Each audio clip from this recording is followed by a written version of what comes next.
চলে এসেছি খুব সুন্দর একটা রেসিপি নিয়ে। এখানে আছে আলু আর ফুলকপি তরকারি। এটা হয়ে গেছে তরকারিটা। আর এই তরকারির সাথে এখানে খয়রা মাছটা ভাজা হচ্ছে।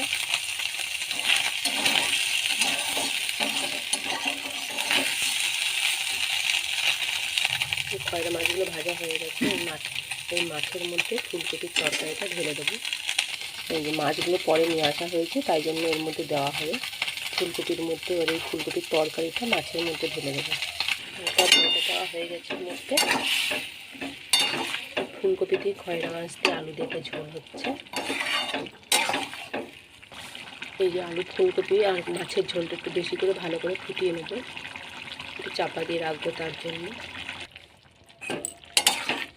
তরকারিটা এবার নামিয়ে ফেলবো। এটা হয়ে গেছে, আলুগুলো সিদ্ধ হয়ে গেছে, ফুলকপি সিদ্ধ হয়ে গেছে, মাছটা যে মাছ দিয়ে ফুলকপি দিয়ে খয়রা মাছ দিয়ে এটা হয়ে গেছে। এটাকে নামিয়ে ফেলেছি। আজকে এটা হয়েছে খুব সুন্দর একটা রেসিপি হয়েছে, খয়রা মাছ দিয়ে ফুলকপি দিয়ে আলু দিয়ে ঝোল। অবশ্যই পুরো ভিডিওটা প্রথম থেকে শেষ পর্যন্ত দেখবেন। কেমন হয়েছে অবশ্যই জানাবেন। ভালো লাগলে একটা লাইক করবেন, আশা করি ভালো লাগবে। খুব সুন্দর একটা রেসিপি হয়েছে। আজকের রেসিপি এখানেই শেষ করছি। পরের দিন আবার অন্য সুন্দর একটা রেসিপি নিয়ে চলে আসবো।